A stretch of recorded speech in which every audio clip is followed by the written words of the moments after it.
bro. Don't forget, it ain't the first 48, bro. It's 60 minutes, bro. You come at the king, you best not miss. You're now locked in this Zone 32. Ladies and gentlemen, welcome to. Oh nope, I can't even do it. No, I can't. You forgot the laugh. Nope. You forgot the laugh. I can't. All right, if you guys can't tell, we're missing Jake tonight. We don't know what happened to him. We think that he just took the bye week off early. He's out traveling, looking for Lost Profits band members or something. I don't fucking remember what he said. I think he's visiting every Buffalo Wild Wings in California. Yeah, I mean he does own 10 of them, so that would make sense. Search for the best burger. Best burger at Buffalo Wild Wings. But we're back with episode 87, the Qadry Ismail episode of the Zone 32 podcast. I'm here with Will, Trippy, myself, and then we found this homeless redheaded guy. His name's Grant. He might do the podcast with us for a while. We're giving him a trial episode to see if it works. We're going to give him a trial episode. He seemed familiar, like we've talked to him before in the past, but then he went missing for a while. But I think he might be back and might be here to stay for a while. So I actually discovered him on LinkedIn. Yeah, that makes sense. That's where I find. I hope you both stub your toes. That's where I find most of my podcast talent is on LinkedIn. So I mean, that's a good pull off LinkedIn.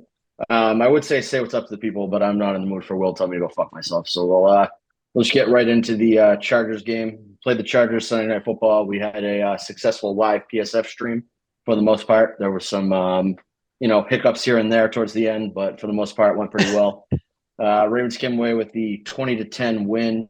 Fairly ugly game offensively. Defense was money. Not really a ton else to say. Again, it was an unspectacular win, but a win nonetheless. And now we go into the bye week. Grant, since you have been absent for, 8 months or something like that, why don't you give us your thoughts on Sunday? Yeah, I'm back. Yeah, fuck you too. No, I mean, like you said, it was a win, but it's one of those where we can't be picky or whatnot. We lost some pretty shitty games this year by ended up being up 2 scores and end up losing the game. But I don't get the whole argument about not wanting Zay to score at the end of the game. That's the dumbest shit ever. Any opportunity you get to go up 2 scores, you take it. Never leave it within a 1-score game. Anything can happen. Especially not 3 points. Everything happens. Especially not 3 points. Exactly. And I mean, even if they kick the field goal 6, okay, then you're kicking off. They score a touchdown, they can win the game. Right. We've seen everything happen as Ravens fans. We've literally probably seen every scenario unfold, go against us in any situation. You score the fucking touchdown. And you got a young rookie that's getting his spark. He had a great week against Cincy. He had the long touchdown call back that he got screwed on the block by Odell, which was clean. But he's getting juice. He's getting confidence. He's getting within his game. You don't take that out of his hands. If he's got the opportunity to score, let him score. Keep his momentum rolling. Ty Monken, he disappears. I don't get his whole second half philosophy. The screen game's okay, but you don't live and die by the screen game. They need to stretch the ball down the field vertically more, or even if you're hitting the crossing routes or sitting in the middle of the field, have a layered concept and have something a little bit deeper in the middle of the field so that you can work deeper and not get in these. Yeah, you can try to set yourself up for second, third, and shorts, but at the end of the day, you need to take shots. You need to make them respect the over the top, and you got the speed to do it, so just do it. And Harbaugh, I mean, I don't even know where to begin with that guy, man. He's a moron. And the Lamar first down, challenge it, okay? The Aguilar first down, challenge it, okay? You don't. Oh, I thought it was first down. We called it as a first down play. No, okay. So what happens if you end up throwing the ball down the field, thinking you're first down? You set yourself up for third and short. Try to do some direct snap to Gus Edwards and get stopped again. So I mean, there's just a lot of stupidity in there. And then you challenge the one that was a no brainer. You literally challenged the one that nobody wanted you to challenge. So I don't know. I think we're going to win or lose in the playoffs by John Harbaugh, not by Lamar Jackson, not by Odell, not by the defense. I think it's going to live and die by how John Harbaugh coaches his football team in critical moments. Hey, Grant. So you had I got a question because I came up with this kind of on the spot. It came to me. I want to see what you think about this because you're one of your main criticisms of John Harbaugh is that he's not an in-game coach. He's not really hands-on with the He's So a Monday. He's a Tuesday through Friday guy. right. Tuesday So to Saturday. okay, I firmly believe, and this is something that we spend a good amount of time on the stream, that the special teams is a problem that can potentially end our season. And Chris Horton should be fired. And I think the person who should replace him as a special teams coordinator for the rest of the season is the other guy in the building who has special teams coordinator experience. And that's John Harbaugh. That he fire Chris Horton and take over special teams himself. Take some accountability for the weakest link on the team. What do you think about that? I think he needs to do something. And I mean, and yeah, he knows like what offense is. He knows how to facilitate an offense. He knows how to facilitate a defense. He wouldn't be a head coach if he didn't, but he doesn't know how to step in and have in-game adjustments or make suggestions or take over a play call and say, hey, you can trust your guys to make the calls. You can trust Todd Monken to make a call or give Lamar options on audibles, but you can't sit there and like if you see something's not working or you see something's there, you gotta have the ability, if you're communicating up top, you're talking, you got to know as a head coach, hey man, it's okay to change this shit up. Like, hey, do this. Target Zay more down the field, like whatever it may be, but utilize more of being a dude. Don't just sit there with your arms folded and have stupid looks on your face. Well, did you find it weird that I've never seen him with a play sheet in his hand before in my life, and he had a play sheet. This is the only the one thing I want to push Grant on here. In terms of this being a Harbaugh problem, can Harbaugh make the offensive line block better? Because you're right, living and dying by the screen game doesn't work, and you need to adjust that, and you need to take shots deep. Like, I totally understand that. But our offensive line was getting beat to shit on Sunday night. And so in the context of the overall season, you're right. We live and die too much by the screen. We do too much short shit. We get too cute underneath. And you do need to have more of a focus on deep passing, especially when you have Odell and Zay and even Bateman and guys who can, go deep and go vertical. But on Aguilar, they all can. Yeah, but on Sunday night specifically, like Lamar didn't have the time in the pocket to throw deep, and so Ronnie Stanley got dog walked. Yeah, he got dog walked all game. And so my thing is like when we get Harbaugh detractors and Harbaugh criticism, everybody hyper focuses on the full season of problems and then tries to apply them to one game, and it didn't really work there for Sunday. Like Lamar would not have had time in the pocket to let deep passes develop. Is really what it boils down to. And so what I think Todd's adjustment was to go with the outside run and to go with the screen game, and it worked just enough to put 20 points on the board and win. So like I'm okay with that. It's not the best performance. I would much rather win ugly than lose pretty. So if I'm Eric DaCosta, I'm calling Taylor Lewan tomorrow and saying, how much can I get you for the rest of the season rental and shut Ronnie down? I think his back is ruined. So. His back's ruined, and the NFL won't let him sign. And I don't know why people. Well, and I think he's lost like 70 pounds. He's super lean. The thing is so with actually now that Barstool's not a gambling company, maybe you get away with it. But that was the issue with the dipshit on that podcast who had the horrific AFC predictions that I quoted on Will Compton, but they still have gambling. Compton. They still have gambling ties, I believe. Yeah, so they have too many gambling ties, and there was some issue with the money with that. And Will Compton would have to do fucking something to get back in the league. He wasn't willing to do it, and so I doubt Taylor Lewan would be either. And Taylor, I don't think he can play. I think he's hurt. He also hates the Ravens. So that's true. That's another issue. But this is my like. I get the Harbaugh criticism. Like, I don't want to come off as like a Harbaugh ball washer. Like, he makes plenty of mistakes that we can kind of sit here and harp on. But for Sunday specifically, other than the challenges, I don't know what he could have done to make that outcome different, because it really came down to the offensive line executing on the field, and they did not do that. Am I off base with that, or is this a I think the reason people are focused on Harbaugh more so this week than they have been. And I mean, there's some people always are, but I think the challenges and I can see both sides of that. I mean, like the answers he gave immediately following the game pissed everybody off. They didn't make a lot of sense. But when you look at, so this is something that kind of bothers me now that I hear the reality of it.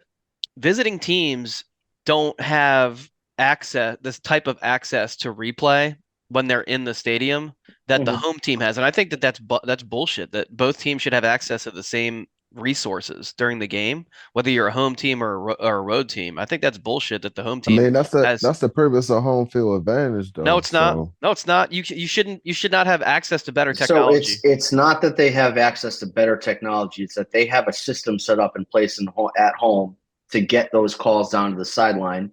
And obviously, it's not your home field, so you don't have that if you're the visiting Well, no, team. but what they're saying is when they're up in the booth, the people who are reviewing it only have access to the TV angles like this at the same time we do. So like the realization that the angles that showed that Lamar was probably over, and a lot of people saw it and said I saw it and said, I didn't think in real time. I was like, that's a first down. So I didn't even wasn't paying close enough attention to even realize that they didn't call it a first down. I don't think. But I don't think those angles came out quick enough for them to say, oh yeah, challenge that. You would have to be like, somebody would have been watching and just say, we got to challenge that right now. They didn't have time to review it.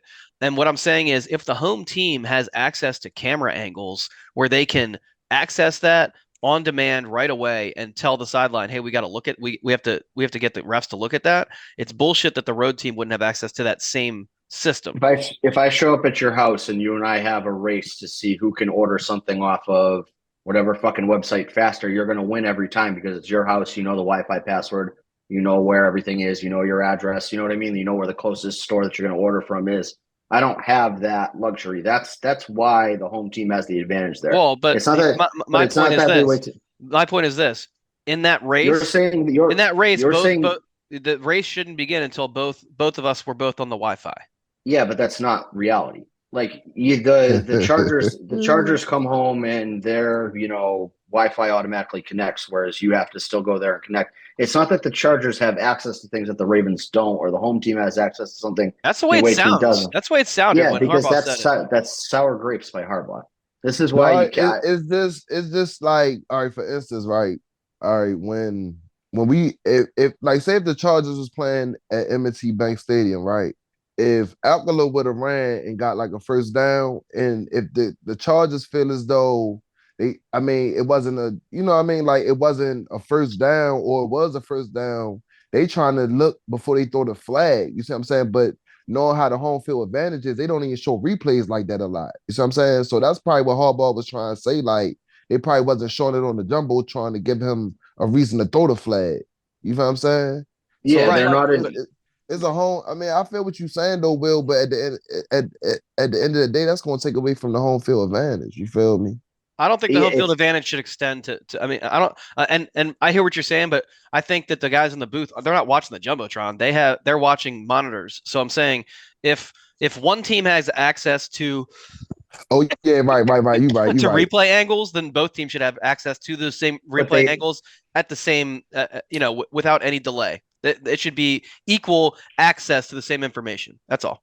If you that information is, it's not like you're getting access to like the other team's like signals or something. This is just if there's a camera that has an angle and it's going to be available to the referee to look at, it should be available to the teams to look at the same time. Like there shouldn't be one team should have access to more information than the other. That's all. But I'm saying that they all have access to the same information. The Chargers know how to access it better. Okay, if that's the case, that's fine. If that's the case, that's fine. It didn't sound that way to me, so I would like some clarification on that.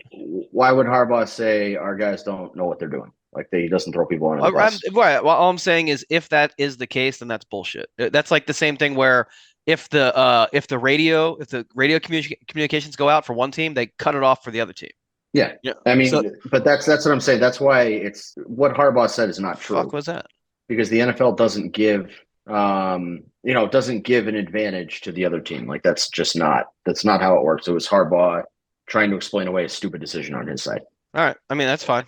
Yeah. If it is the other thing though, and the home team somehow has access to camera angles quicker than the road team, then that's bullshit, and that should not be the case. Well, and the thing too with Harbaugh is like being the head coach, being the guy, being an elite head coach, like you have to be able to make football decisions. And you have to be able to make split-second football decisions. And even just being like, at the college level, you have headsets on the field, you have headsets up in the booth, and you can communicate so quickly in between plays that like when they're seeing it, even if it's just on a screen, he's got to be able to make that decision or have people in the booth that understand football and can make that decision and say, hey, you need to challenge that. He was, he has cross balls in his inside hand. He stepped across reach. He crossed. It's easy challenge. Like, and not have like a bunch of yes men up there, or if he's shooting them all down when they're telling him to make these challenges, like I think he's his own worst enemy sometimes, to be honest with you. Which is fair. And at the end of the day, it didn't cost us a game. Like, I understand the frustration. I feel like every time somebody is, yeah, it could have. But again, like, I don't know, that Justin Herbert could have thrown for 300 yards and 4 touchdown passes, but he didn't. So, why, like, we're having these theoretical discussions on what could have happened. I feel like it's always with Harbaugh, it's 15 years of annoying shit that builds up and that people just look to explode in the moment on. And that we get these knee-jerk reactions of Harbaugh's the worst human being in the world because people have been letting shit build up for 15 years. I mean, again, like, a bad coach. No, he's not. And, I saw a stat today, like Kyle Shanahan's 1-33 when trailing going into the fourth quarter. You know what I mean? Like, this is a guy that, Ravens fans hype up as this fucking messiah of football that we should have had in Baltimore. Or, right. I mean, you can look at Andy Reid. Andy Reid had decades in fucking Pittsburgh. Philly. Shanahan's just an offensive genius. Shanahan's a fucking retard. Let's be real here. No, he's an offensive fucking. He's genius. not though. Like, you can't he's take not that though. away from him. He has Ayuk, Samuel, and Christian McCaffrey. Everybody's like, oh, he makes Brock Purdy and an elite left tackle. Oh, he makes Brock Purdy look. He hasn't always had them though. I could play fucking quarterback for the 49ers and look like an average quarterback. Dude, he hasn't always had all and of them. Matt Ryan, Julio Jones, prime Devontae Freeman, every team that he's been a part of has had elite offensive talent, and he gets his dick sucked like he's the greatest fucking coach of all time. He's not. He's only good at blowing double-digit. There's been teams with equal or better talent that haven't had the success that he has. So, like, what success has he had? You got to give him his flowers. What success is he's offensively offensive minded. That's why. What success? He's probably the top offensive. He's the top offensive mind of football. What success? Him or Andy Reid, the two of them. What success has Kyle Shanahan had? Successful offenses, scoring points, winning games. Like, have the Niners not been what games have they won for the past how many years? He's got a 500 record. He's got a 500 record as a coach, and they lost. They blew a double-digit fourth-quarter lead to Andy Reid. They went. I just want to go again. I just want to go. I don't want to go. I want to win. Well, that's the shit, but you still got to make it. Yeah, hey Grant, you sound like the Bengals right now. Yeah, like fucking give me my participation trophy. I've seen two rings. Yeah, I ain't gonna lie. We go. You want to go be near? I don't want to go just to go. Every time the Ravens go, I want to win that shit. Fuck all that. We went.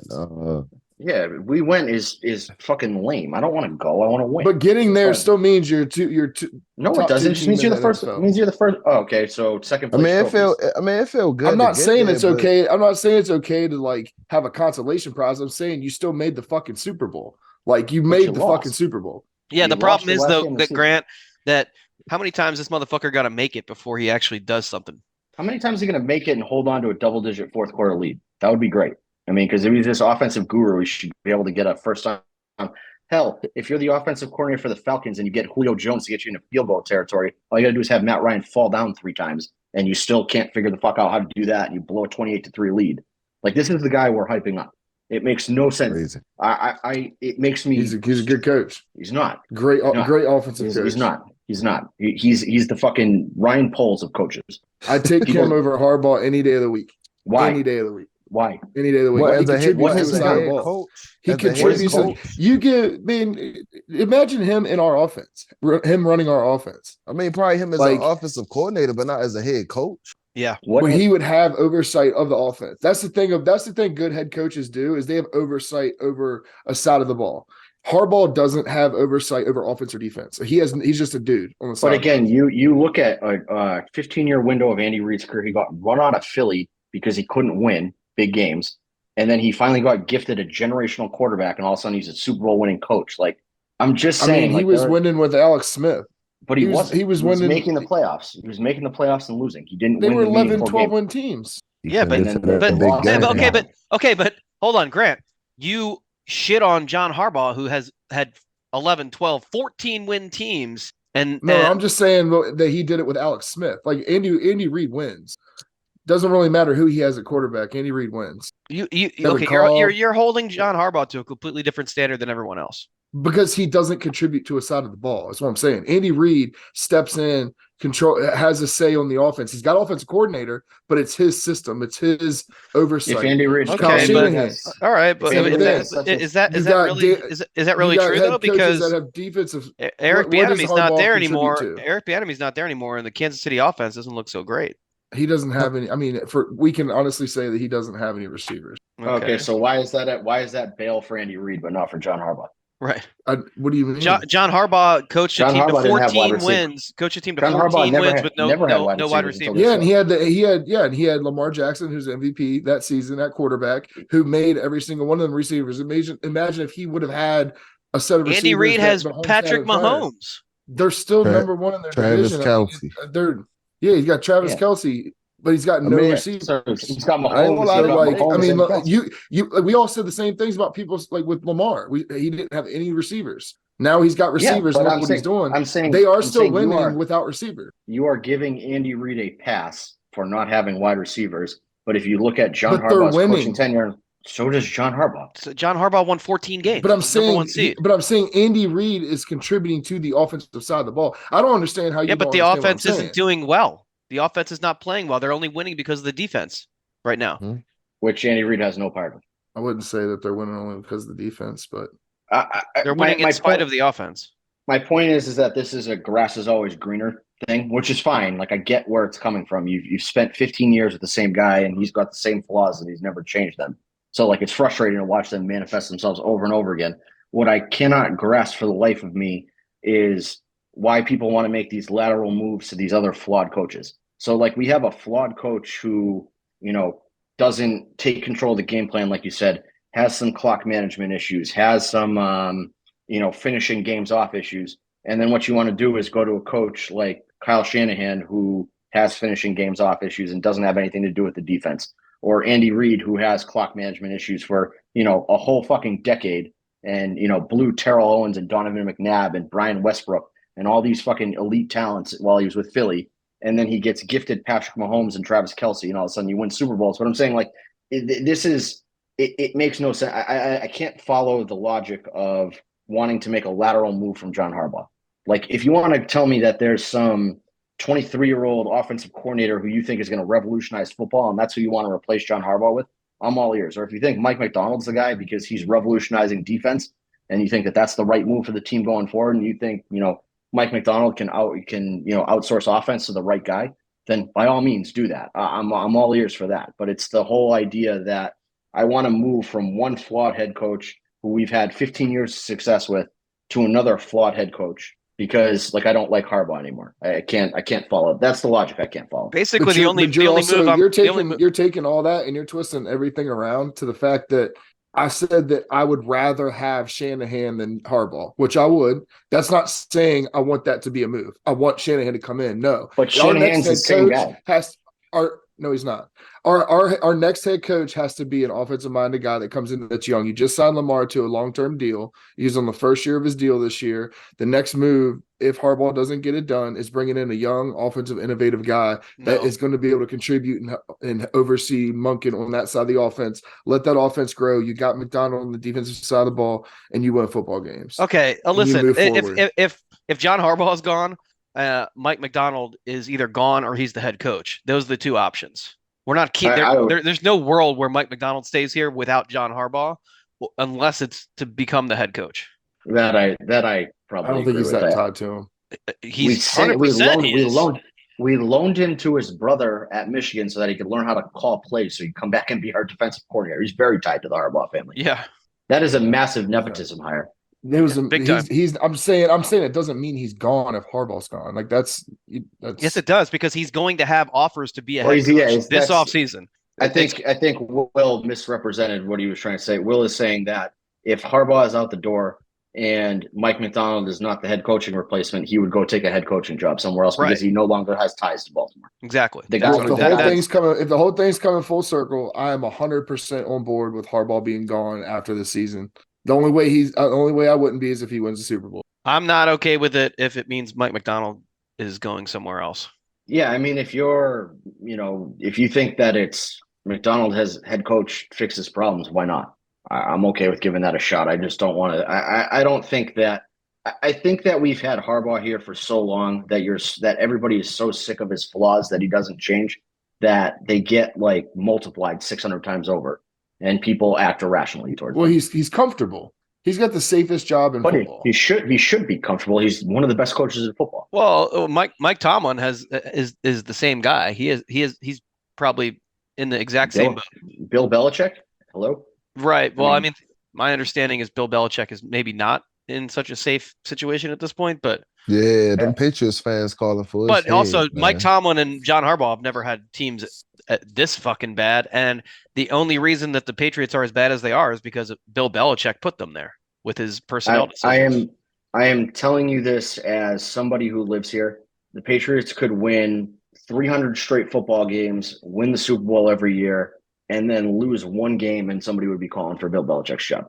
Like, this is just the fan base that he deals with. Doesn't seem like he wants to be there to me. It doesn't seem like Bill Belichick's happy doing anything, but he's been the same way since 2000. It's not like a new. It would be very funny if he went to Washington.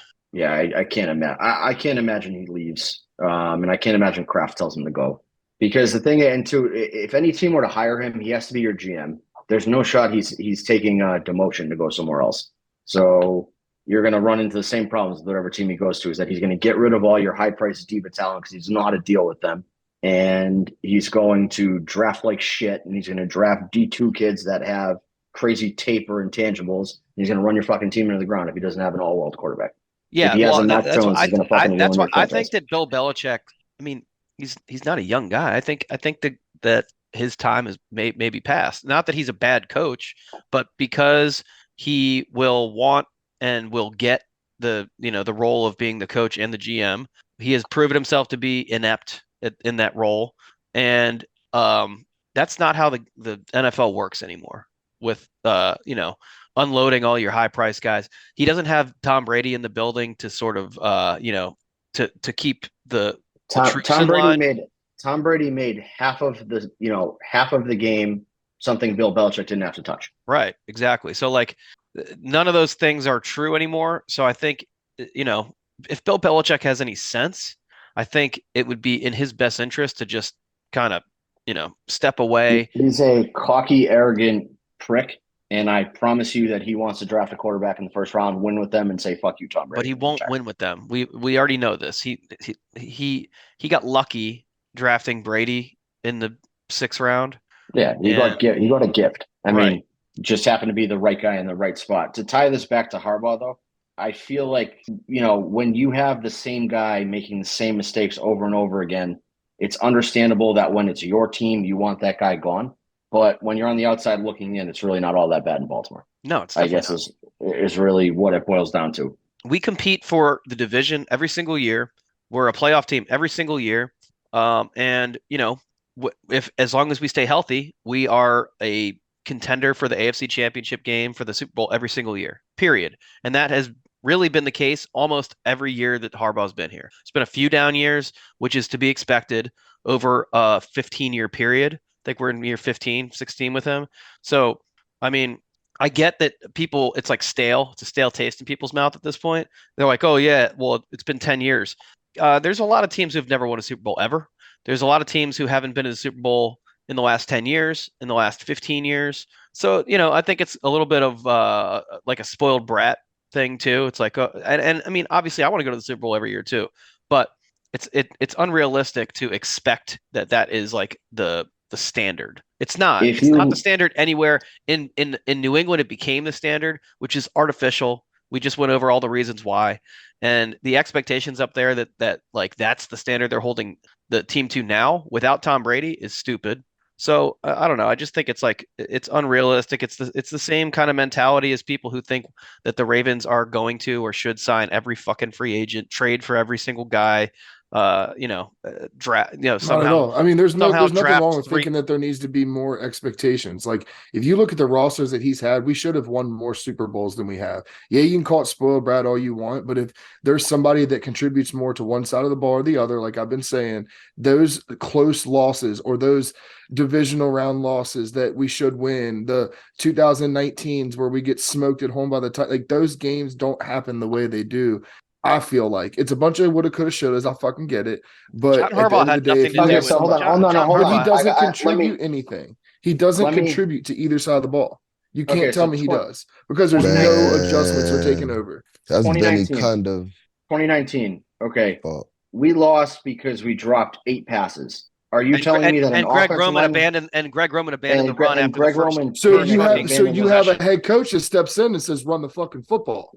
Okay, so they're Like not going who? to drop Kyle those Shanahan? passes though? Like Kyle Shanahan, who was the offensive coordinator in a game where his team was I'm up not 28 talking to about Kyle 3. Shanahan right now. I'm talking Well, about any but head coach that comes in I, next is going to be a guy that's got to take over control. If we're not doing something that he knows that needs to be done, fucking have the balls and say it. Kyle Shanahan did that as the offensive coordinator, then became the head coach and did the same fucking thing it in San doesn't Francisco. stop physical mistakes either, which is typically why we lose games. We make physical errors that We lead make to stupid catastrophic errors, consequences. which is a But leadership thing. John Harbaugh or an offensive minded head coach or fucking Jesus Christ is not making Mark Andrews not tip that first pass and turn it into an interception. Right. That's just not that's you can look at John Harbaugh's entire tenure and say that there are a lot of games that we lost that we should have won, and I'm not happy with that, and that's fine. I agree with you. But if you want to look at it by a game, you have to look at it by a game basis. And like, there's no head coach that's fixing that 2019 home divisional game. I'm Like, just there's throwing that no. out there as a general of a game that if you have a more prepared coach that goes in with that roster we had, yeah, we didn't have receivers, but Lamar was on a tear. Lamar was unstoppable that season. Right. Okay. So then you look at the year that we lost to the Bills, right? We beat the Titans. We get that playoff monkey off Lamar's back. That's great and all. Okay. Well, he got And hurt in the then, third quarter. I think right, it's different. exactly. But is that Harbaugh's fault? Because that's another game that we should have No, won. I didn't. No, I didn't mention that game, but that's not his fault. Okay. That Chargers game where for whatever reason we had fucking Marty Morningweg still was employed for God knows what fucking reason. Absolute moron running the most vanilla offense of all time, and called the exact same plays against the Chargers that he did like 3 weeks before that on Christmas. I mean, is that fixed under another coach? I don't know. I mean, Marty Morningweg was still going to be calling plays for you. You're still going to get your fucking doors blown off because you ran a vanilla offense because for whatever fucking reason you drafted Lamar Jackson and you only wrote up a playbook for Joe Flacco. Like that's not that's not on Harbaugh. That's on your fucking step in. Okay, so somebody steps in. Maybe we win that game. Fine. Like I'm looking at this by like a game by game basis that we've lost. Before that, it was 2014. We lost that divisional game where we blew 2 14-point leads to the Patriots. Like, is that John Harbaugh's fault that we couldn't figure out the fucking tackle eligible plays, or that we had grocery baggers playing corner that game because Jimmy Smith and whoever the fuck else got hurt and we were getting fucking torched by Brandon LaFell? Like, if you look at the overall body of work, I get where you're coming from. That John Harbaugh has come up short too many times with talented rosters. But then when you look at the actual games that he lost, like, is it his fault that Lee Evans dropped that ball in the corner of the end zone? He put them in a position to win that game as the coach, and then you fucking dickwad that you acquired specifically to catch corner of the end zone fades, drops it. Like, I can't really blame him for that. And it's not. But he giving didn't Harbaugh, put him in that situation. You can't give him credit for contributing to the offense to drive down the field. Well, then that you play. can't. Then That's you what I'm can't telling you. blame him My for biggest argument with Harbaugh is he doesn't contribute to either side of the ball. So we will never know if we would win those close games So or if we would have doesn't won those playoff games that you're talking about. We don't know because he doesn't do anything to make either side better. So if he doesn't contribute, then you can't blame him for it not going the right way. It So can't he's just be a dude that stands on the sidelines and looks stupid, has a stupid look on his face whenever things start collapsing. So why pay leader of him? men. Why is he head coach then? I'm just saying that you can't have the mindset of blaming him when everything goes wrong, but he gets no credit when it goes right. It's got to go both ways. Is my point. I think It's my either- blame for him is how bad he is as an in-game manager and clock manager, and just anything that involves a close play, looking for a challenge, being a head coach, basically. I would say it's his staffing. If we're getting to that, granular level of it's the people that he trusts to call plays that are more the issue.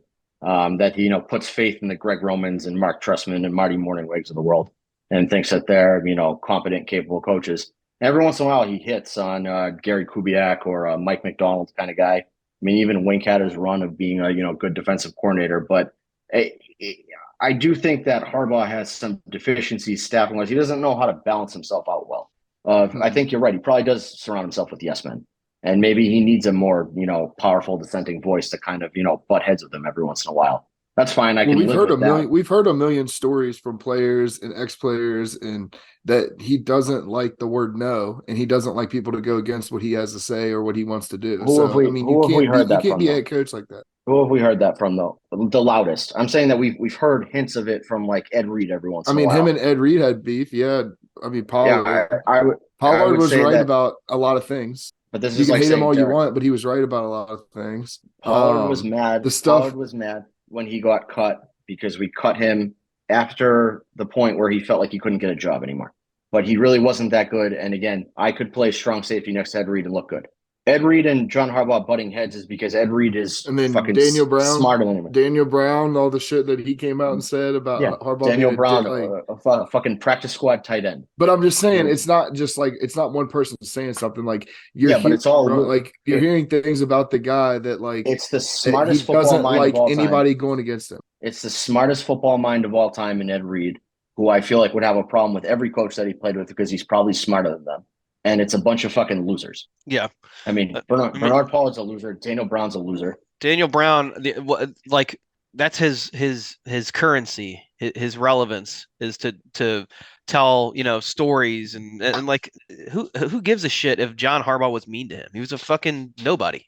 Yeah, but you don't want somebody being a dickhead. Like, it's not like you're sitting there and you're trying to like earn your keep. I get earning respect and shit like that, but like just to be corny, like as a head coach, like it's just not, in my opinion, that's not how a head coach should be.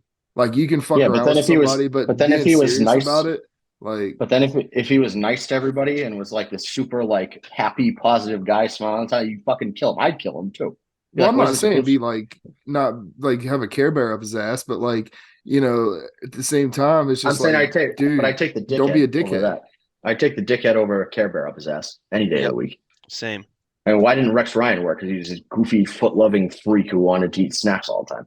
Like there's levels to this. So if you got to pick one side or the other. So that got derailed. And he's not a Harbaugh fan either.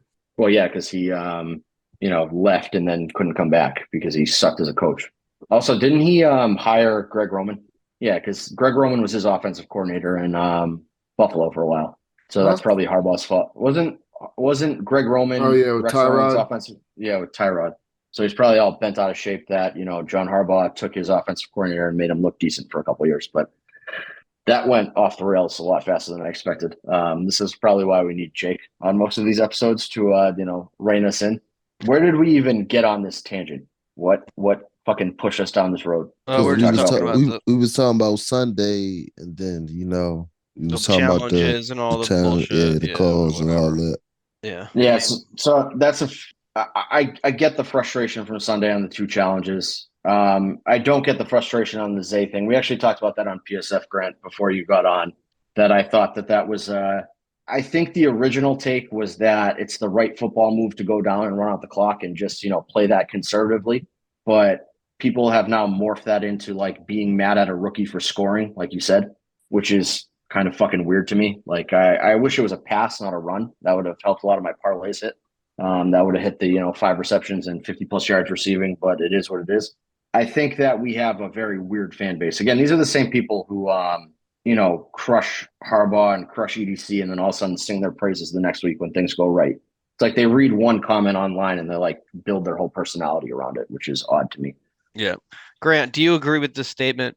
The Ravens went to the West Coast and won a primetime road game against a team that was expected to be a playoff contender, if not a Super Bowl contender. And even though their record doesn't reflect it, they can still win games. Did the Ravens do that? I think regardless of whether the win was ugly or not, like we talked about before, a win's a win. It was a win in a great situation. Like you said, cross country. Going into the bye. Like you got to win before you go into the bye. Most people say you got to win out of the bye. You got to win before going into the bye. It's just scoring at halftime, getting the ball back, scoring. Exactly right. That's what I was going to say. It's like having the ball. You got the kickoff, or you have the ball last, and you're going to get the ball back after halftime. you run a perfect possession where you either get 3 or a touchdown or whatever, and then you go into halftime, come out, get the ball again, and go score again. That's what it And I is. don't want to like, it's the Chargers and everything. They're a very up and down team, but their defense played pretty fucking good against us. Right. And It I was thought that they did everything they could to win that game, but and they're another team that their head coach is their worst enemy. no, their Yeah, for quarterback sure. is. Well, both. It's a mixture of Herbert and Staley are just who runs that team into the ground. I do not get the Herbert hype. We talked about this again on PSF. I don't get why people will put him as a top 5 quarterback. I'm not even comfortable putting him in the top 10 for the most part. I think He's got great arm talent, but he's not a top quarterback. So I said that he's a guy that John Elway would have drooled over. He's 6'5", white guy, cannon arm that can move around a little bit. And, on paper, he looks like a guy that should be just a fucking, he's if you like did a, dream quarterback build, like that would be Justin Herbert and all his talents, but it just doesn't translate on the field when it counts. When it's ugly, he can run up the score very well, or when they're losing, he can pad his stats at the end. But when it's a one-score game, he just never seems to, figure it out and put together that game-winning drive. And it's a combination of just stupid throws, like trusting himself too much, thinking that he can do too much. He's got like that, that Brett Favre, Jay Cutler mentality of like, Keenan Allen's triple covered, but let me 100%. let me exactly toss what it in he's there. like. And I don't know if it's cockiness or Jay stupidity. Cutler. Yeah, I said that on PSF. I was like, the best comp that I can think of is that he's a little bit more polished of a Jay Cutler. Yeah. I mean, and Mike McDonald called a hell of a fucking game. Like I said, Kyle Hamilton is just he's in a fucking zone. And, Roquan's in a zone. Mads is in a zone. Clowney's in a zone. Gino's in a zone. Brandon Stevens is like when you got all these guys You that missed- just in the you missed fucking a guy. zone. Patrick Queen. Queen in the zone. Yeah. But like when you got like these guys are just balling out like they're Kyle balling out Van and they're Noy. playing such Van Noy, he's fucking balling out. Like you got all these guys that are just they're playing well together too. And they're winning their matchups. They're winning their one-on-ones. And that's why we're getting so much pressure from these 4-man rushes with Van Noy, Clowney. Is if you watch Clowney was so dominant in that game. And he was just winning one-on-one after one-on-one after one-on-one, wide nine, just coming. And like the thing is that's exactly what we've been missing. I think the last 2 seasons in particular. Justin Houston, he did great. I appreciate everything he did, and he had great seasons. But like, you just can't have one guy that does that. You can't have one guy that gets 10 sacks. No, you got a guy that's got 10. You got a guy that's got 9. You got you know what I mean? Like you got to spread it out and have it. But What do we have? 15 guys with sacks this year? 15 guys with sacks this year? Yeah, Fucking- and I mean that Cobra blitz that McDonald called on that 3rd down or 4th down or whatever was fucking just genius, absolute genius. And he dropped Mads and was it Washington that he dropped in coverage? Michael Or was Pierce. It was Michael Pierce. It was Michael Pierce. Fat fuck Michael Pierce. I mean, Looking that, for like you want to talk about wheelbarrowing your nuts around, you call a corner slot blitz in that down and distance in that situation, you got a fucking sack on you. Well, and then Wink, the problem with Wink is that he would do that on 1st and 2nd down too. Yeah. It would work one time, and he would do it 3 more. He would do it 3 more times after that, and be like, "Oh, well, why the fuck was nobody covering It's the tight bound end? to Why work would-" one time. Yeah. If I hit it 25% of the time, I'm winning. Yeah, 60% of the time it works every time. That would be the fucking Wink Martindale, creed there. I had a guy that I want. Oh, I mean, our pass rush has been so good this year that Patrick Queen had a free shot at Justin Herbert and went and tried to like free somebody else off their block so that they could go get a sack. Like that's how fucking that's I think like I think he thought it was a stunt. I think he thought it was no. like He a said stunt. he said on Twitter. He said on Twitter, "I was trying to get my man a sack. Leave me alone." Like he was literally. He's like I've pressured the quarterback enough. I want somebody else to get one. So they take this like team approach to just somebody's got to kill the quarterback every play, which is great. Which is what we need. And then if so Jabo's not coming back this year. Don't fucking say anything. But it is what it is. But like. Even next year, if you take that same approach, it's going to make his life so much fucking easier. And you can almost start slotting in, I don't want to say like no names, but, you can take a Kyle Van Noy, like a smart football player, a veteran guy who, knows how to play football and slot him in and he's going to succeed because it's this team approach and it's all about winning your one-on-ones, like you said, rather than relying on one guy to do too much. And we need to extend Clowney too. I don't know if we want to get we into have to. I mean, I think that's something that you get done now, like over the bye week, is extend him. Yeah. So I had a hot take last week that I think Patrick Queen gets extended over the bye. I'm just like reading tea leaves here. I don't have any actual inside information, but the way that they feature him on team media, and he's kind of been like a face of the defense this year. And from the team Twitter account and from like team controlled media and team controlled people are always hyping up Patrick Queen, which makes me think they want to keep him. Clowney has gotten that same treatment from the team, and the fans love Clowney too. I just don't know why you don't bring him back. And I can't imagine that he's going to be looking for some monster deal either. He's made his money. He's a little older. Like, I feel like he wants to win, and that's why he's having so much fun in Baltimore. So, fucking cash in on that. Whether it's well, they're not asking him to do too much. They're saying pin your ears back and go get the fucking quarterback. Yeah, they're asking him to do what Houston and Seattle and the Browns should have done years ago. Using a freak athlete like a freak athlete. What a wild concept! It's so crazy. It's so crazy that you and I have been pounding the table for him for 3 fucking years for this exact reason. Minimum of where like all these fucking teams use him wrong. Like, can you imagine him in a system that uses him correctly, and then system uses him correctly, and he puts up a fucking. It's almost like we know what we're talking about sometimes. Most of the time, Right. Then remember, before the season, it was a talk like, yeah, the Ravens looking at Clowney, the Ravens looking at Kyle Van Noy, right? And then you had the Twitter world fussing, man, I want Clowney, I want this Kyle Van Noy, and look, we got both of them, and both of them contributed. Like, it's crazy that nobody pace. picked up. It's crazy that nobody went and got Van Noy after we took Clowney. That again, like, so Van Noy was the best. You want to call him an edge rusher, whatever, outside linebacker, whatever position group we want to give him. The fact that he was just sitting there as a free agent until week 6 and no NFL team wanted him, and then like look at the impact he's making. It's fucking wild to me. He's played what, 6 games? No, 7. When did he? 6 or 7. I can't remember if we got him week 5 or week 6. Well, he's got 6 sacks. So like his the one game, did he had 4 the one game, right? Or was it 3? 3. Yeah. Right. He has been exactly what you need out of I don't want to call him like a veteran rotational guy, but a guy that you brought in with low expectations. You brought him in to almost be like a warm body, because we signed him when Ajabo and Owe got hurt. Yeah. It was that same week. So I think it was that week 3, maybe but week 4. Another thing to hit on too that we've talked about with both of them that they both exceed at is setting an edge, and both of them have been locking down the outside run game. Mm-hmm. I mean, the way that they can set an edge, their length, their tackling ability. I mean, not only pass rushing, but they're exceeding in the run game too. Think about this: we let Campbell and Houston go, and we essentially and JPP, and we've replaced them with Van Noy and Clowney, and Van Noy and Clowney have combined for what, 13 and a half sacks or something like that, or 14 which sacks. is more than Campbell got in his Ravens career. So. Right.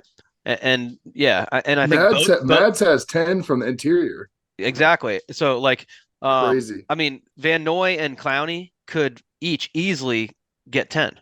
And I don't think Houston got 10 at any point when he was here. He had 9.5. I think, at one point. 9.5 last year, and they were all like the first 10 weeks of the season. Yeah, and I mean, I'm not going to take away from that. I'm just saying, like, again, people don't give EDC the credit he deserves. He decided, okay, these guys are not what we need to, in terms of the cost and what we get back out of it. So he let them walk. He took his time, and then he brought in a couple guys who were upgrades and who were super cheap. I think between the two of those guys, he spent $4.5 million or something like that. Do you count Lamar Jackson as a free agent signing? Just the fact that he, I'm asking because I would say I think so because especially since I'll say yes. Yeah, I mean, the fact that he got Lamar to commit to stay here for 5 years is no different than going out and getting a marquee free agent. So if you don't count Lamar and you count that as, locking up your hometown guy, then pound for pound, Jadeveon Clowney, or dollar for dollar, Jadeveon Clowney is the best free agent signing of EDC's career, like by far. Like nobody's even close. If you put Lamar in that mix, there's still a conversation because Clowney's so cheap, but it's not a long-term commitment. I mean, in that context, I would say, you can put that on EDC's resume as a huge win. getting Lamar to sign That long is- term here. But yeah, no, I hear what you're saying. That is, I think the better- next move this offseason is we need. I said it on Twitter, but we need to keep this defensive line together. So Yes. finding out how to re-sign Mads, but keeping Washington, Mads, Pierce, Clowney. Trevor Jones, Yes. Clowney, Van Noy, like finding a way to keep at least that core together. Van Noy's the one who I could see. I think Mags might be gone though, because I was reading the report Yeah, that that's, they priced out. Yeah. So No, I don't I know was if you reading saw. the- It was Yeah. Figure it out. today. Figure it out. Figure it out. Well, so Yeah. Schefter had him on his podcast and said the Ravens put a like a full court press on him this offseason, trying to get him to sign an extension. And it seemed timeline to why the lineup with the Broderick Washington extension Okay. is that basically Mads turned him down and they signed Broderick Washington. But Matabike said basically like I bet on myself and look how it's going. So that scares me a little Yeah. bit. He pulled like a Joe Flacco type move. He Yeah, bet on and himself. So But he hit. So I think you got to reward him for hitting. I'd be okay with I still think you put the most effort into, or you go above and beyond the most for Matabike, and then Patrick Queen is right there of a guy that you are basically willing to bend over backwards if he's willing to work with you on guaranteed money and cap hits. If Yeah. Queen is willing to work with you on contract structure, then you give him the same energy that you give signing Matabike. I think Matabike is you just got to give him his money, and I think that means moving on from Ronnie. I think that's got to be your kind of your big dead weight. You can't really. People are making the argument to get rid of Marcus Williams for Geno Stone. I don't see it. I don't know how that. Marcus Williams doesn't really have a contract you can move away from at this point, and Marcus Williams is playing. He's still with one productive. arm. He's still a great center field. Yeah. And as we've seen, The league doesn't value safeties. this is a defense that needs Which is crazy. three good safeties in it. Yeah, 100%. And like here's something else I saw the other day. Talking about the Raiders releasing Marcus Peters. Would you say yes to him coming back? Yeah, I would. I mean, just for depth and for vibes. Yeah, but remember he fought Harbaugh that one time on the sideline, so he's not welcome back. I like that though. That's the same as Ed Reed. Yeah, I like that. Yeah. No, I don't. I think we should bring. I think we should bring him back because I think that'd bring like a That's the Ndamukong Suh caliber signing that I want. Well, Yeah. imagine the juice he would bring back to the defense, like just like no problem. right, I guess just you could the say pun energy, intended, just the energy, but his right. energy, yeah. Yeah, Right. exactly. And I think, he was in Oakland and basically playing every down. And if you can have him kind of rotate in, he's still a guy who can make big plays. It's just he gets exposed if he's out on the field, Imagine you use him 90% like a of defensive snaps. Imagine you use him like a later in his career Ladarius Webb, where he plays more of that safety role, and he's like our third safety sometimes. And Yeah. you just have him playing center field like ball Right. hawk. Yeah. That would be fucking. He unreal. could play. He could play like a low hole player, like a short zone player. Only problem is he doesn't Let love him just tackling. Yeah, he I doesn't don't know what tackle that number. well. I don't know what number he'll get if he come back though. Who gives Yeah, a he fuck? can't take. I think you got to give him some crazy number. Like I was don't thinking know. about that the whole time. Like, if he come back, what number will we give him though? Give him number 1. Yeah, fuck it. Why not? 00. Maybe that'll make Clowney change his number because I love. No, the I death, love. but 24 I love. just looks No, weird. I love. No, the that 24 24 got him It's- balling. You know out. he's not changing off that. He's having a No, career no. year. You got to No, he's keep it not. now. It looks so fucking weird that you just have to keep it. Like his it. biggest knock was he didn't get sacked, so now he's going crazy. Yep. And No, we got him his on a biggest 2-year knock deal, is- right? Did we get him on a 2-year deal? One. Because he's going to be expensive to resign. I don't know if he actually will be. I feel like he's a guy that you can sign it. He's made enough money that I think you can put bonuses in there and he'd be okay with that. I think if he resigns here, it's going to be on like a 3-year deal. That's like it's a fake 3-year deal, but it's going to be big. The signing bonus is going to be like $10 million or something like that. Yeah, it's a 3-year deal, but really it's all his money's in the first 2 years, and whether it's like It's a 30, $40 million. It's a 3-year, $15 million deal, and he gets 10 million signing bonus and 1.8 million Salary base every year. salary. I think that's the veteran minimum salary, right? Or for a tenured veteran. Yeah. So I mean, yeah, I could that would definitely be see so something he like that. makes like $12 million next year, but it's really basically a 1-year deal with limited dead dead money on the second two. So now that we've spent some time here, hyping up our GM's off season, do we want to get into like some it's not really mid-season grades. We have a later bye than usual, which I think is kind of good for the Ravens, is that they get one of the latest possible buys. But just, I guess, overall grades for every facet of the game so far. Like I would say front office wise this year, I think you have to give EDC an A. Oh yeah. Basically everything he's I done. give him an A has worked out. plus. I give him an A plus. He got our quarterback back. The defense is crazy. The additions we just went over. Offense, A plus, first round draft pick who has been having a huge impact. And the success of his drafting is showing itself now. The things that we questioned in the past, a lot of those questions have been resolved. So I think, EDC front office gets an A plus to this point in the season. Really, the only question you can have for him is left tackle, and like, why was he going to go spend big money or premium draft capital on a backup to Ronnie Stanley? Well, and he signed Ronnie Stanley to that deal when Ronnie Stanley was arguably the best left tackle in football.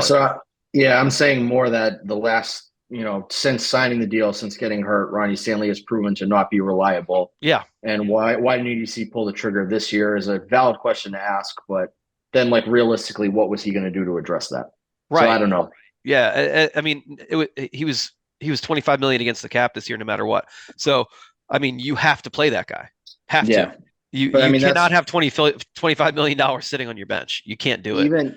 Even the biggest EDC haters, that's the only thing they can really point at. And which is crazy. I mean, so like we criticize coaches a lot for their inability to adjust, right? EDC has addressed, he admitted openly in front of cameras that he's fucked up on wide receiver, and I think he's fixed that. He did a great job addressing the wide receiver room. He built a team that could withstand injuries. Like, we beat the Bengals in week 2 with 5 or 6 starters hurt. So like, he built a team that is, you get to January, you're going to have guys banged up. You're going to be missing someone that you wish you had. And he built a team that has the kind of depth and that thrives sort of in the rotation at a lot of positions where, this team is built to win even if we have guys hurt. Like, we didn't even talk about how Isaiah Likely last week, he did not play the same role that Mark Andrews does, but he had an impact. And they have, basically like they can shift, and Isaiah Likely can have an impact on a game, kind of the same way that Mark Andrews does, but the game plan is a lot different. So, I just think front office, EDC, A plus. Yep, I'm totally on board with that. Any dissenting opinions there, Grant? No, I think he killed it. And, like Will said, with the injuries, like we're standing the injuries, he also brought back the main reason we won that game. You can have all those guys healthy, and if that one guy, Lamar, isn't healthy, I don't think we have the same chances to win that game. But he brought the key component to the entire team back this offseason as a key signing moving forward. And that those types of things, like having a guy like Lamar Jackson under center locked in, have a major impact on the game for us to be able to win those types of games. Yeah, and not only that, he went and got that guy weapon. Yeah. So he got the guy, and then he said, I'm gonna stock your arsenal. So I think it's unanimous, right? EDC gets an A plus. Well, we already know Trippy's gonna give him an A plus. That's just like that's not even damn right. Yeah. EDC could like come to your house and punch you in the face. You'd be like, all right, I guess I'll take him down to an A. That would probably be like the worst thing that you would give him, which is fair. So I guess I want to go offense in general. And offense can be, just like a net of all the players and Monken. Because I don't think we have the time to go through player by player. No. Go this guy's A. Yeah. So overall, I'm going to give the offense a B. They've shown flashes of being very good, and that they can put up a consistent A performance. I mean, they did it from when they came back from London until last week. The offense played, basically an A showing every week, I would say. So, but then, they have had low points, like last week, the Colts game. I mean, even the London game against the Titans, the offense kind of sputtered out a lot. There were some rough showings from them in terms of not being able to consistently move the ball down the field. So I think a B is a fair grade for them. Yeah, I would even say a B minus would be fair, just because I think they have so much more room for growth. It's not to say that I think that they've performed poorly at all. They've scored a ton of points, and they're capable of winning games where the defense, isn't having their best night. But that being said, need a little bit more out of them. yeah, we've seen maybe one complete performance from the offense, maybe, right? Yeah. I mean, Actually, I think probably two. well, and the two. So I mean, I'm assuming you're talking about the Seahawks and the Lions, Yeah, and really those are not the kind of complete performances I'm looking for because they were winning by so much, like they were playing with house money at the end. yeah, So it yeah. didn't even really matter. It didn't even It's really just matter. that's an offense that was really firing on all cylinders. I mean, we may have seen more from them, but like you said, they were out to such a lead that they took they weren't gonna show you too much. But I'd like to just see the fact that they're able to do that, just to consistently put up over 30 points. I love that. I think they could easily hang 40 on almost any team. So Yeah, Grant, I know that you're a little bit more critical of the offense than us. Are you B, C? Where are you? I'm on the B minus train. I think Yeah. that Yeah. they've done a lot of great things. I think the flashes and what we've seen is there. I think it's another coordinator, but the same problem we've had for the past probably decade of we take our foot off teams' throats. Like yep. we'll control the ball, we'll control the line of scrimmage, we'll control an entire half, quarter, 3 quarters, whatever. But it's like we get complacent. And I don't know if that's a Harbaugh thing and he's pushing that down onto the coordinators. Hey, let's control the clock more or whatever. But I think that there's a lot more room to grow. Monken impresses some games. Majority of the games, I'd say he's been impressive, especially for a first year implementing a new offense. He's got a little bit bigger of a leash. I think the potential is there, and I like what he's trying to do. But like I said, I think he needs to stretch the ball more vertical and use our weapons more to open up the underneath that he wants to do. And I think that that's the only thing that's given the B minus is essentially the situational play calling, the down and distance play calling when we need to, sustain a drive or, put a team away by if we get another touchdown before that Everett touchdown when we had the ball. If we score on that drive, we put the game away. And it's drives like that we need to capitalize on and stop leaving teams the chance to come back on us. So I actually got a follow-up for you on that. You said that Monken and Roman show a lot of the same tendencies. I disagree because I think all of them. We've had that problem with everybody. Well, so since Kubiak. I think that Roman's issue was that he did not have a second layer to his offense. And so it was once a team, kind of stood in front of him and said, fuck you, you can't do this anymore. He threw his hands up and panicked. I was like, fuck, I don't know what to do. I think the most frustrating part of Monken is that he's shown that he can adjust and scheme differently and kind of beat any defense. But for some reason, he just doesn't do that on a week-to-week basis. So it's more that he doesn't consistently adjust, but that he's shown he has the ability to do it. So why I'm frustrated with him is that why the fuck can't you do this every game? Now, why is it 5 games in a row that you do it and then 2 games you don't? You know what I mean? So I don't think it's the same. It's same end result as Roman, but it's almost like Todd Monken has potential to be an A. Greg Roman never had a potential to move forward from where he was. His first, Greg Roman's first effort was the best he was going to give you. He was never going to improve on that. Whereas I think Monken has the ability to be better than he is right now. Well, yeah, we know that obviously. I mean, we saw what he did at Georgia. Yeah, and Grant's man crush favorite player, George Pickens, played in that offense, and George Pickens isn't exactly a guy who is known for his underneath short and intermediate route running, right? He's a downfield threat. So Grant, I'm surprised you didn't jump in on the Steelers fans fucking crushing me on Twitter over my comments about George Pickens. I don't know if you saw that. I didn't see it. Deontay Johnson apparently got into a fist fight with Minka Fitzpatrick, and something, and I was like, it was clearly George Pickens. I don't know why Adam Schefter is defending. Him. I know what happened when Grant when Drew saw the tweet. He quote tweeted it without opening the tweet. Basically, he saw someone else quote tweeted it, so we only saw got in a fight with teammate, and he thought that it was like a leading headline. He didn't realize that if you just actually clicked on the tweet, you would see that it said teammate Minka Fitzpatrick and identified the teammate. And But Yeah. yeah. So Drew got into a fight with that Jessie girl again. And she was That, actually she was 100% correct. and I still buried it. I still buried it. So she at some point, like, she wrote back to me. She was just like, "Why are you going?" Because she defends Roethlisberger, like, to her last dying breath. Is like, he's the most innocent man ever. Everybody hates him for no reason. It's And I was like, seven, "You're just seven for life or something. Yeah, I was like, "You're a trash scumbag human being." She's like, "Oh yeah, well, you're a fat white guy." And I was like, "Well, you can't tweet me anything that I haven't said to myself 6 inches from the mirror. So what the fuck are you trying to accomplish here?" And she goes, "Wow, I'm sorry, that's deep." And I was just like, "Yeah, fuck you." And then she just moved on with her life. It is So funny. even- It is funny to think about Drew standing in his bathroom, staring at himself in the mirror, saying, "You fat Oh, I white saw that boy." from a comic. I saw that from a comic. I saw somebody, I don't know, some video I saw online of, like, guy being harassed by Eckler. And that's what he said. She, like, called him a bitch, and he's just like, "You can't call me anything that I haven't called myself 6 inches from the mirror." So I was like, "Oh, I'm gonna repurpose this." You got to Oh, fuck remake yeah. that meme. You got to remake that meme with, like, the cartoon, the guy, like, pointing the Yeah, finger in the pointing mirror at at the- himself, and have that quote under it. Yeah. No, and Will got called a male monkey by the And a Okay, like- bleach demon. I can't even. The male monkey. Killed me. Trippy, what are your thoughts on our offense? Oh, no, I mean, I'm gonna be honest with you. I'm gonna give him a C plus. Oh, interesting.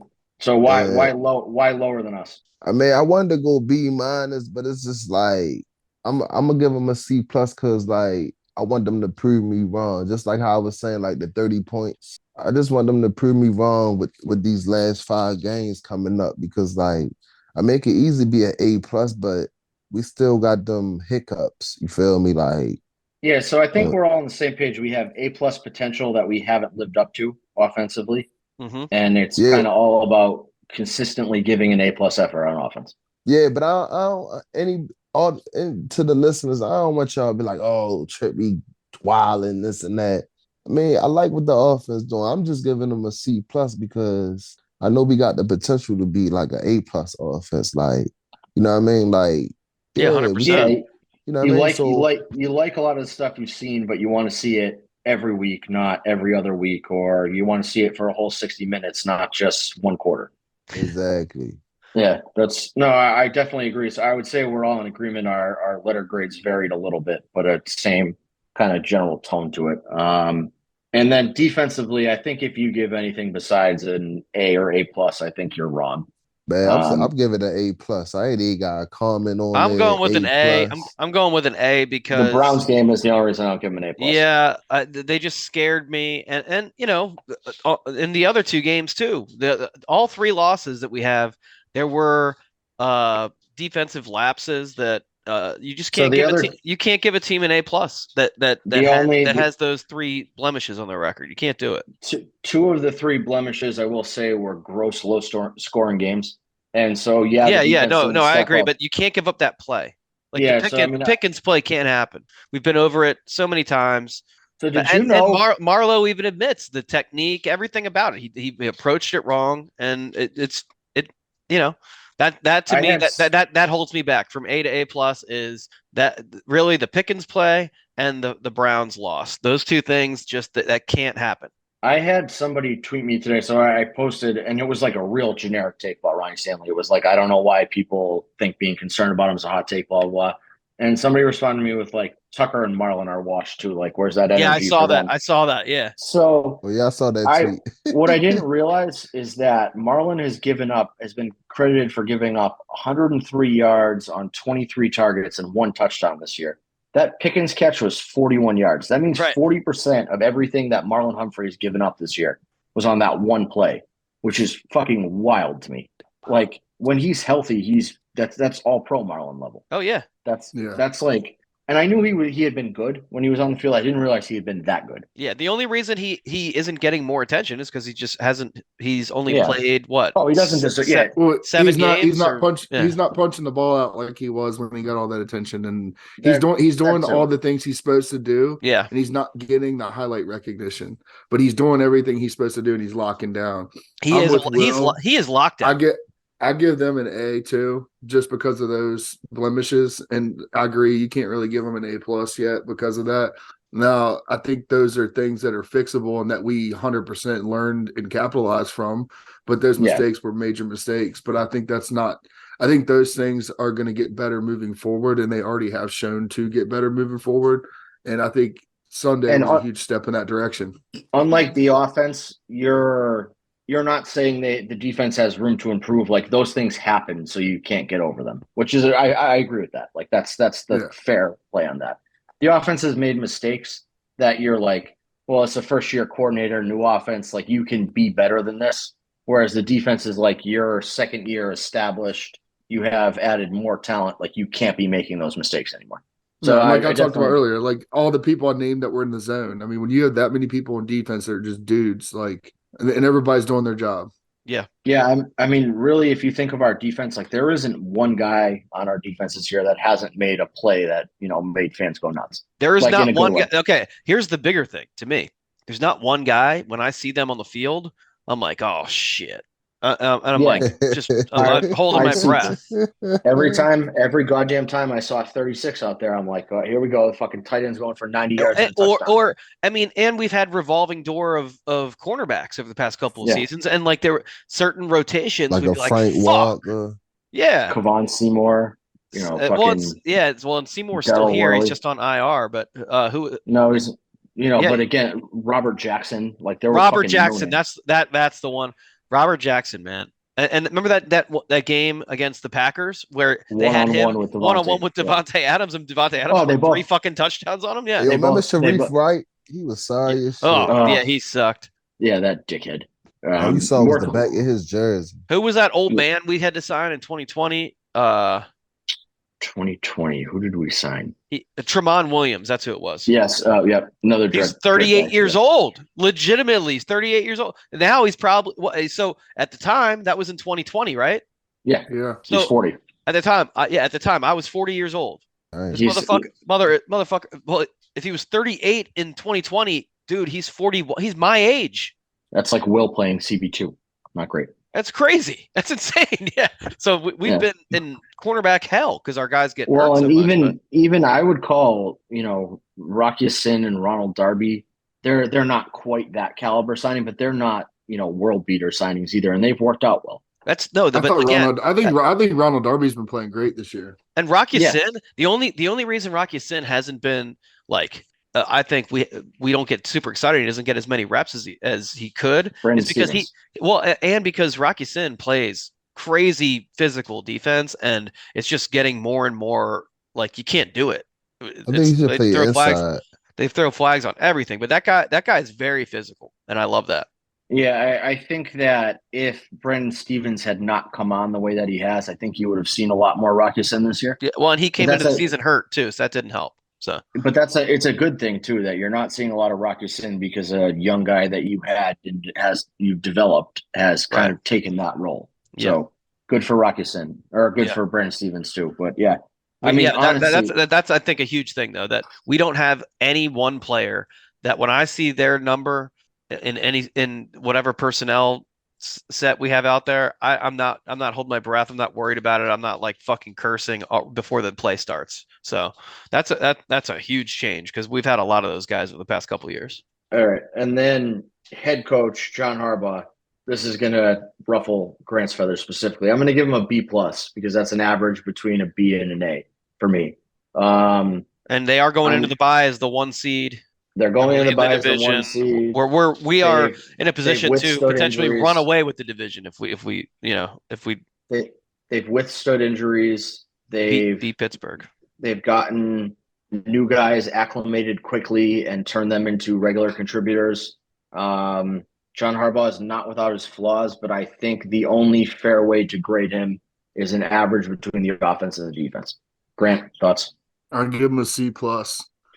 I think we're in a good position. We're in the 1 seed, but I'd hit the in-game management stuff and just it irks me. I can't give him a B or higher grade because of his inability in games. How many games has he cost us with his inability?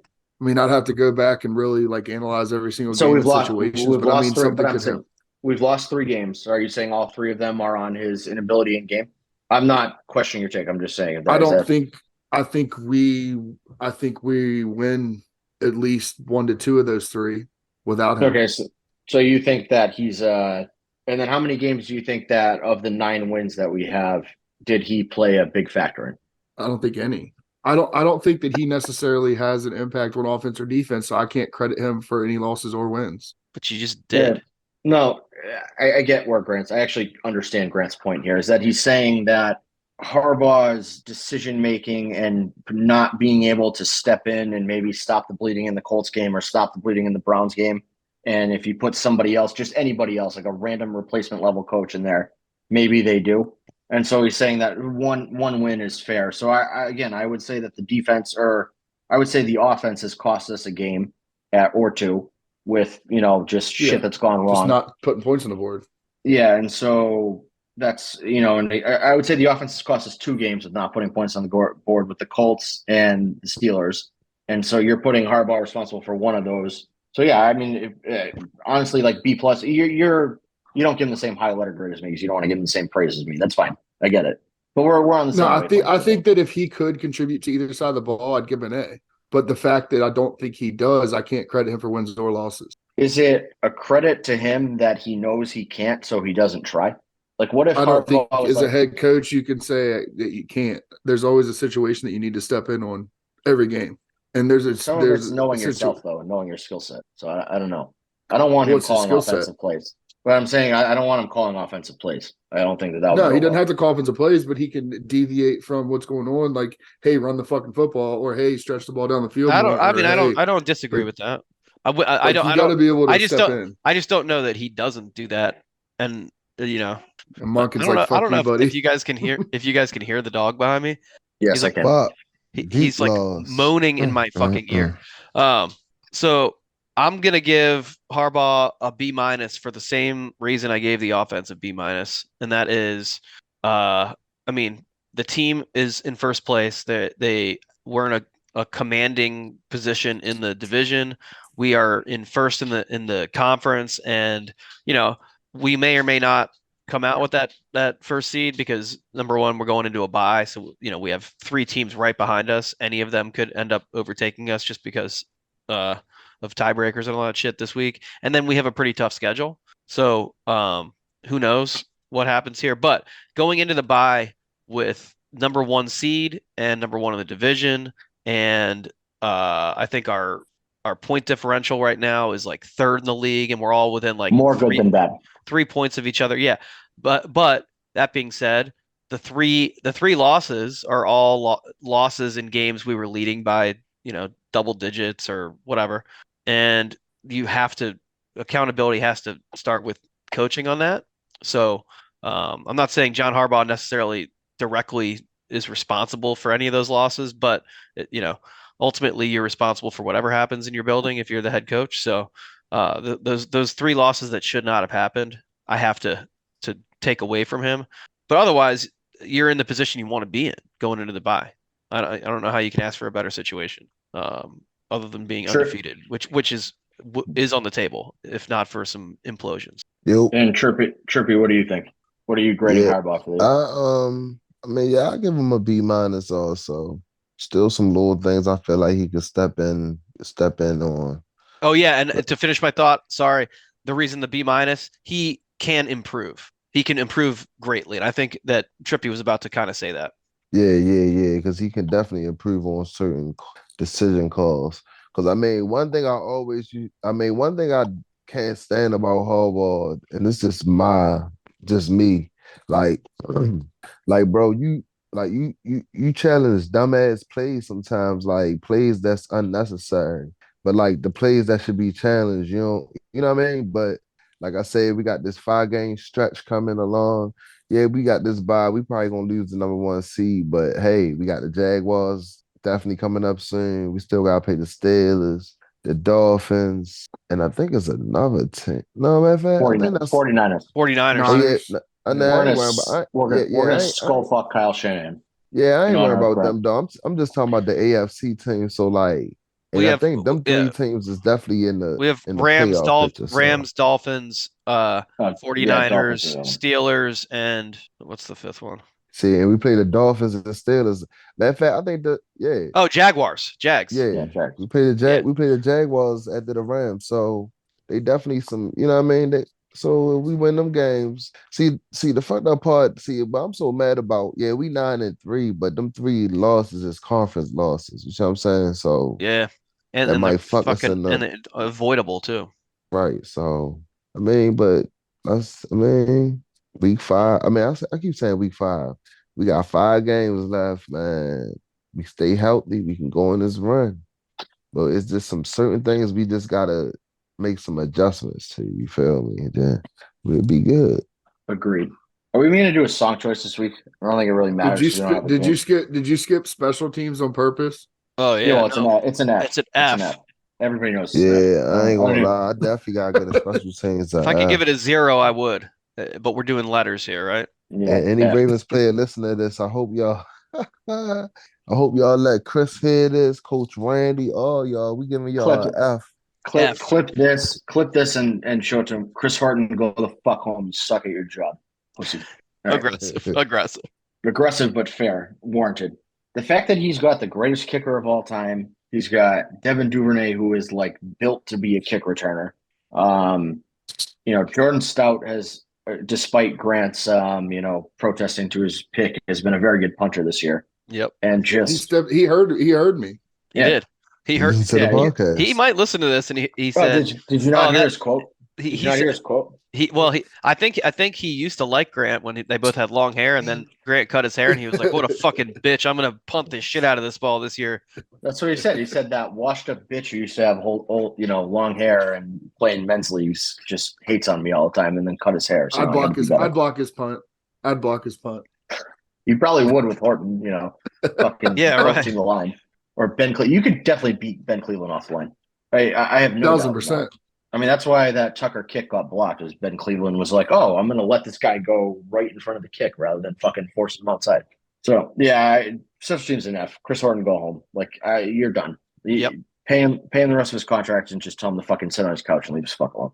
I say we go no song choice this week because, like, there's no game. And typically we like to have a theme with our songs.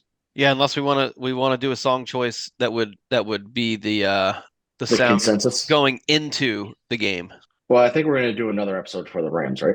Oh yeah, you're right. Yeah. Fuck it then. Yeah. So I don't think we have. I feel like I think Max is going to be out of town, so the next episode people hear could be pretty rough. There's not going to be much editing on it. Edited by Will, because he's the only one capable of doing this. Uploaded by Will. Uploaded by Will, and any edits are going to be. I have no technological capabilities. No edits. I doubt it's just gonna be raw. Raw dog. Just don't fuck it up. Yeah. We're gonna have to make. We're gonna tell Jake the wrong time for the podcast next week because we don't want him to think it's a stream and say something deplorable. Off color. Yeah. Yeah. Yeah. So actually, Jake was suspended from this episode. That's why he's not here. We lied in the beginning, but due to actions on the PSF stream. Yep. I think that wraps it up for us. Will said before that it was going to be like a 40-minute episode. Now we're like an hour 50 in. So easily, yeah. who called that? That was me. That was you. Yeah, Drew was right as usual. Grant, thank you for joining us. Please continue to come back. Seeing as it's way more fun fighting with you about random shit than everybody agreeing. Too much harmony on. Yeah, too much harmony on the Zone 32 podcast. We need you around more to argue about useless shit. Oh, can you admit that EDC is better than Ryan Poles too? Just for culture. EDC is better than Ryan Poles. All right. Thank you. Yay. Hey, Trippy. I think it's time for you to do something. Yeah. Wait, hold on. We got the songs, right? No, we're not doing it. We just had like a Grant spaced out for about 2 minutes. I pulled a Bob on the. Yeah. Look, Grant had his song ready and all that. What you had for us, Grant? I did. I was gonna say B.O.B. this? Ray-Bans. What is it? Oh, B.O.B. Ray-Bans. B.O.B. Ray-Bans. That's it. That wins. Well, and you know what? This is probably a good week not to have a song because I don't know if I could put it in there or not. Yeah, it's also a good. Yeah. You ain't that good with it. Can I do it? I could figure something out. It's not going to sound like when Max does it. I can tell you that. If I can do it in Microsoft Paint, then I can definitely do it. But I don't. As long as I can do it on my phone. Paint. Yeah, I've Microsoft mastered- Paint is crazy. I've mastered Microsoft Paint. That's about it, and Microsoft Excel. So I can do it in Excel. Oh yeah, if I can edit this in Excel, it'll be fucking tip top shape next week. But Yeah. I don't think that's possible. So All right. Trippy, you've been given the great honor of dying this week in place of Jake. So Well, ladies and gentlemen, this wraps it up. Now it's time for me to die. Ah! See ya. no clipping, See ya. no clipping. Worked perfectly. Zone 32.